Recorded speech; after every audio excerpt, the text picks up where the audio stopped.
Salut les replayers, on se retrouve pour une nouvelle vidéo. Le PSG qui est rejoint dans les dernières secondes à Lille. Voilà, bon, on va en parler, hein. Moi, je comprends pas cette fin de match, sincèrement. Je comprends pas comment on peut Moi, je la laisser. comprends. Moi, je la comprends et je pense que voilà, c'est juste que ce qu'on voit depuis quelques semaines, mais bon. Bref, là, malheureusement, j'ai bien peur que tu aies raison, donc on va envoyer le générique et on en parle tout de suite. C'est parti.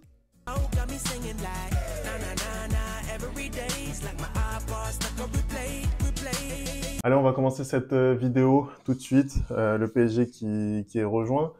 C'était un match intéressant, hein. Moi, c'est un match que j'attendais, voilà, pour après la semaine mouvementée du En PSG, Ligue des Champions. voilà, la qualification. Moi, j'attendais ce match face à une très très bonne équipe du championnat. Déjà, la compo de Luis Enrique, on peut en parler tout de suite parce que il y a eu du changement. Ouais. Ah, ça, pour le dire, il y a eu un gros changement, hein. Là, c'était quoi, un 3-4-3, c'est ça? C'était un 3-4-3. C'était articulé un petit peu bizarrement Ouais. en attaque et en défense. C'était pas forcément la même chose. Mais en tout cas, la compo de départ, on va dire, c'était les quatre milieux de terrain, c'est-à-dire Zaïre Emery, Ugarte, Ougarté. Vitinha et Kanginli alignés dès le coup d'envoi. Exactement. Avec aussi un autre choix fort pour moi, c'est Barcola qui continue à être Ça progresse, hein. titulaire Oui, je te l'ai dit. dans cette Je équipe. te l'ai dit, je te l'ai dit. Et on avait aussi une défense inédite avec Lucas Hernandez, Danilo Pereira Et Marquinhos. et Marquinhos. Mm. Danilo, d'ailleurs, titulaire, surprise à mon avis. Je comprends toujours pas comment il fait pour ne pas être titulaire dans cette équipe, mais En Ligue des Champions, il voilà. le met pas, et là, Mais il le met, je comprends pas. Je t'avoue que j'ai été mm, totalement mm, désemparé et surpris par la proposition mm. de Luis Enrique. Je pense que même avant le match, il y a les commentateurs qui disaient que, comment il s'appelle, Zaïre Emery allait jouer latéral droit tellement il Mm. n'était pas Ouais. convaincu Bah, qu'il allait après, avoir ouais. un 3-4-3. Mm, mm, Euh, et je pense que cette formation un peu, comme tu l'as dit, hybride, qui se transforme quand on est en attaque et quand on est en défense, c'est aussi un peu ça qui a permis à Lille de faire un grand match et d'avoir autant d'occasions.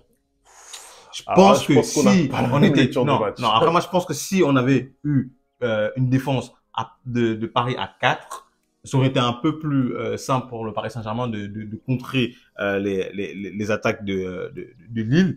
Mais je pense ils étaient un peu perdus avec cette formation-là, selon moi.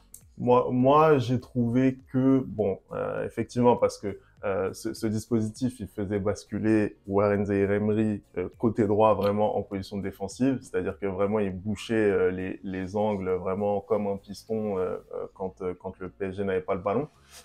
Moi, j'ai trouvé, franchement, cette équipe du PSG intéressante dans un nouveau système. Moi, j'ai trouvé que c'était intéressant. Faut bien se dire, hein, sur la première période, ils ont eu la balle les deux tiers du temps. Ouais. 66 contre 34. Ils ont, pour moi, annihilé cette équipe de Lille, hein. Lille, vraiment, il faut le dire, hein, c'est une des meilleures équipes du championnat pour moi depuis que il y a Paulo Fonseca sur le banc. Ça fait un an et demi, je pense, à peu près. Pour moi, c'est avec Lens, c'est peut-être la meilleure équipe de Ligue 1, clairement, en termes de jeux proposés, d'occasions générées.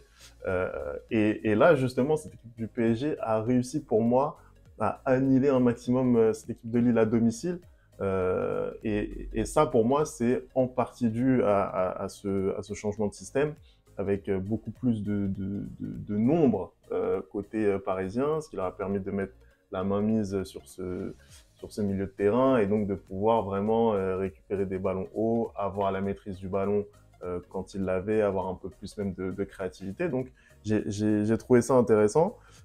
Mais après, paradoxalement quand même, du point de vue des occasions créées, Ouais, voilà, Paris a été un peu plus stérile que contre Dortmund par exemple, exactement. où ils ont généré beaucoup moins d'actions franches sur le but de Chevalier. Alors, pour moi, il y a des explications. Il y a des Bah, après, explications. si je peux me permettre, je pense qu'on est dans la continuité de ce qu'on voit depuis quelques semaines, c'est-à-dire qu'un Paris Saint-Germain qui a le ballon, qui va toujours avoir le ballon, peu importe l'adversaire, dans de moindres proportions, parce que contre Dortmund, il y avait moins de possession, Moins de certes, possession, ou même contre parce que Nantes. oui, Contre Nantes, ils ont mais été mis en difficulté. ils ont toujours le ballon. Cependant, maintenant, quoi faire avec ce ballon-là? Parce que, comme on le dit toujours, dominer n'est pas gagner. Et je trouve que là, depuis quelques semaines, on est sur une sorte de domination stérile. C'est-à-dire qu'on n'a pas vraiment d'alternance entre ce jeu de possession qui mène à un but et un jeu long qui peut aussi mener à un but. Tu vois ce que je veux dire?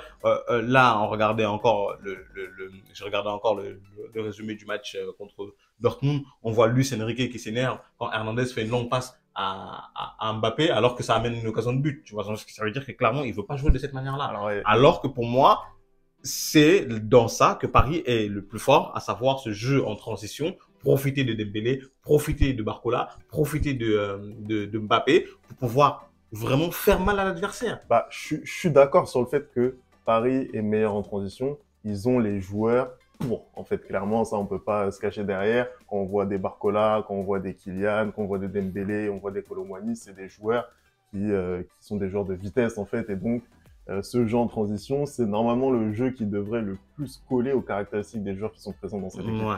Maintenant, Luis Enrique, lui, il cherche pas à jouer comme ça. Contre Dortmund, je peux pas parler de domination stérile parce que il y a eu tellement d'occasions générées que je peux pas utiliser ce terme-là. Peut-être un manque de réalisme, mais pas une stérilité. Par contre, là, ce soir, vraiment, je trouve que on a beaucoup moins généré, en fait. Il y a vraiment moins eu d'opportunités et c'est là où c'est un peu plus dérangeant. Contre Nantes, on avait déjà entrevu ce manque un petit peu d'occasion créée, ajouté à une possession de balle assez mitigée. Voilà, on avait moins la maîtrise. Et là, effectivement, en Ligue 1, ça commence à se répéter. Ça se répercutait pas forcément sur les résultats. Mais là, c'est les 2 premiers points qu'on perd depuis 9 matchs maintenant. C'était quand même une grosse série côté parisien. Donc voilà, là, ça c'est vrai que ce soir, ça a posé un petit peu de problème. Après, en face, il y avait une équipe, hein, faut le dire. Hein. Ah oui, Fois, en face, c'est je pas, le dis. c'est pas n'importe quoi. Moi, ce que j'ai bien face, il y avait aimé une équipe. dans ce match, justement, c'est qu'on a eu 2 équipes qui sont clairement venues pour gagner le match et tu le vois, 2 équipes qui jouent pour marquer. Lille a quand même bien défendu en première mi-temps, mais ils se cachaient pas non plus. C'est-à-dire qu'en deuxième mi-temps, ils sont clairement venus avec d'autres intentions, à Ça, savoir marquer. En première mi-temps, certes, ils ont défendu, mais en deuxième Mm. mi-temps, ils ont montré un peu plus d'envie et ils sont justement récompensés en fin de match avec avec le but de Jonathan David. Et je trouve que Lille a fait un très bon match et je trouve que justement Lille a su exploiter un peu les faiblesses de cette équipe parisienne. Moi, encore une fois de plus, j'ai envie de dire que côté parisien, c'est ce que je dis depuis quelques semaines, le danger vient et provient toujours du même homme, à savoir Ousmane Dembélé.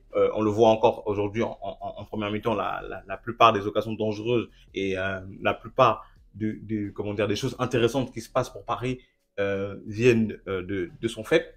Je suis déçu, hein, je vais pas te mentir, je suis déçu, même si je le critique énormément sur la chaîne depuis quelques semaines par Kylian Mbappé. Et quand je te dis déçu, c'est pas uniquement par ses prestations, c'est aussi par son comportement. Ah non, mais je vais te lire comment ça s'appelle, un tweet d'un mec que j'ai vu qui résume assez bien la situation. Mbappé, je ne sais pas ce qu'il a. Peut-être la tête ailleurs ou dans un autre club. Il dribble plus personne. Il passe plus personne. Il va falloir qu'on fasse quoi de plus pour le satisfaire. Au bout d'un moment, stop. Le bashing, va falloir ouvrir le débat. Je suis totalement d'accord. C'est-à-dire qu'aujourd'hui, à la fin du match contre Dortmund, il tire la gueule. Je vais bien comprendre qu'il veut marquer un but pour passer premier du groupe, mais tu avais 90 minutes pour le faire. Donc c'est pas au bout de 10 minutes que tu vas tirer la gueule. Ce soir, pareil, il tire la gueule tout le long du match. Il fait encore une autre prestation, mais hideuse, et il est sauvé par son penalty, ou encore une fois de plus, il fait le malin. En fait, je comprends pas. Moi, explique-moi, toi, peut-être, en tant que Parisien, tu vas peut-être pouvoir plus m'expliquer le comportement de ce monsieur. Écoute, Kylian, sincèrement, hein, depuis qu'il est au Paris Saint-Germain, sur le terrain, on peut lui reprocher très très peu de choses à mon avis. C'est-à-dire que vraiment, il a toujours eu un comportement pro, il a toujours fait ce qu'il fallait. Ses performances, elles ont toujours été à la hauteur. Cette saison, il peut plus se cacher derrière les frasques de Neymar, de Messi, de Verratti, etc. Il a eu le recrutement qu'il souhaitait. Voilà, il a ses potes avec lui. Il a tout ce qu'il faut pour réussir. Et pourtant, ça va toujours pas. Et pourtant, ça va toujours pas au niveau du jeu. Et là, surtout, c'est au niveau de son comportement. Sincèrement, moi, je prêchais pour que ce gars-là soit capitaine du Paris Saint-Germain devant Marquinhos parce que je trouvais qu'il avait un leadership positif sur le terrain. Là, aujourd'hui, ce qu'il fait, c'est juste nauséabond. Et son attitude, vraiment, c'est-à-dire cette désinvolture-là quand il met son penalty, même en fin de match, avant le but, il y avait déjà eu une alerte sur Tenas parce que monsieur ne veut pas revenir défendre. Mais il court plus. Avant, il faisait un minimum d'efforts. C'est ça, maintenant, c'est ça. Il se gêne même plus, il se cache même C'est plus, ça, il court plus. exactement. On l'avait déjà relevé sur le match de Dortmund avec notamment une montée de Zoule où justement le défenseur allemand fait ce qu'il veut et Kylian le regarde passer. Voilà, ça fait plusieurs fois que l'attitude de Kylian en fait est vraiment à remettre en question. Ouais. Et pour moi, c'est vraiment sur lui aujourd'hui que devraient se focaliser les critiques plutôt que d'autres joueurs. Après, moi, j'aimerais bien quand même revenir sur le match des Lillois parce que c'était intéressant à voir. Moi, je pense globalement, hein, c'était pas une si bonne prestation que ça de la part De la part de Lille, clairement. moi je trouve quand même que si. Moi, clairement, ils m'ont habitué à mieux. Après, c'est vrai que voilà. L'adversaire aussi est pas complexe, est pas facile. L'adversaire est pas facile. Sur cette première période, j'ai trouvé ils ont très bien défendu, tu l'as dit. Ils ont bien fermé les espaces. C'est pour moi une des raisons pour lesquelles justement ça a fait en sorte que Paris n'ait pas énormément d'occasions. Ouais. On a vu notamment un Lenny Yoro très très bon, très très dur sur Kylian. Vraiment, il a très très bien défendu. Il s'est bien servi de son corps. On peut aussi parler de Ben Taleb au milieu de terrain qui a vraiment régné en maître sur ce milieu de terrain alors qu'ils étaient en infériorité numérique pour moi au niveau de ce milieu de terrain côté lillois. Il y a un autre homme aussi dont j'ai envie de parler qui fait un excellent match, pardon, c'est Zegrova. Mais vraiment, je l'ai trouvé fantastique. C'est-à-dire qu'en premier mi-temps, il peut mettre 2 buts sur les occasions de Lille. Il est très remuant, il est très percutant. Il a posé énormément de problèmes à cette défense, cette défense parisienne, vraiment. Et c'est aussi en ça que je trouve que moi, Lille a fait un bon match et l'égalisation qu'ils arrivent à avoir en fin de match, pour moi, je la trouve méritée. C'est difficile de bien jouer contre Paris, tant Paris maîtrise des équipes en Ligue 1 étant Paris à la maîtrise du ballon et c'est très rare de voir des équipes venir comme ça jouer comme ça contre Paris, c'est-à-dire ne pas se cacher. Certes, en première mi-temps, ils ont bien défendu, mais en deuxième mi-temps, ils ont essayé de faire ils ont montré les choses, ils ont essayé de faire des choses. Et moi, vraiment, je leur tire mon chapeau et c'est un point justement mérité. Bah, quand tu vois ce qu'ils sont capables de faire habituellement et quand tu vois notamment les choix de Fonseca à titulariser notamment un Yazice en pointe alors que tu as un Jonathan David sur le banc. D'ailleurs, on l'a vu en deuxième période, il fait rentrer un petit peu plus son armada offensive en faisant rentrer donc Jonathan David, en faisant rentrer Cabella, en faisant rentrer un Adamounas par exemple. Et ça, du coup, ça a tout de suite dynamité en fait l'attaque lilloise. On se demande ce que ça aurait donné si tous ces joueurs-là avaient été alignés, ou en tout cas en partie, s'ils avaient été alignés dès le début du match. Parce que pour moi, il y avait vraiment matière à mettre un PSG voilà, avec une compo un petit peu différente en difficulté. Donc, c'est en ça que vraiment j'ai une petite déception par rapport au match de Lille. Mais bien entendu que ça reste une très bonne équipe et que ils peuvent être contents du point du nul qu'ils ont obtenu. Au classement, qu'est-ce que ça nous donne? Et bah c'est un PSG qui est toujours leader, largement leader. Bah après à 5 points maintenant. 5 points. Ils auraient pu prendre 7 points là aujourd'hui. 5 points sur Nice, champion d'automne, le PSG, hein, on va pas se plaindre. On va pas se plaindre quand on voit la saison dernière. Même si je pense que la saison va être assez compliquée, je vais pas te mentir, je pense que la saison va être assez compliquée pour Paris, surtout qu'il y a la Ligue des Champions qui arrive là, ils vont peut-être devoir jouer un peu plus en Ligue des Champions et peut-être qu'ils vont lâcher des points en championnat. Mais bon, quand on voit que Nice et Monaco font des faux pas aussi, voilà, c'est. Bah après, voilà, Nice et Monaco, ils sont quand même globalement à 2 points de moyenne.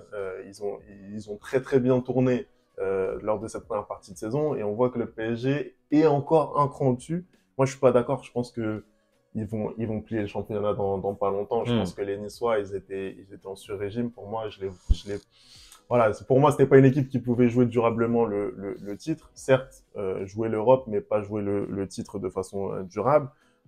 Et Monaco est déjà à 7 points, même s'ils continuent à performer.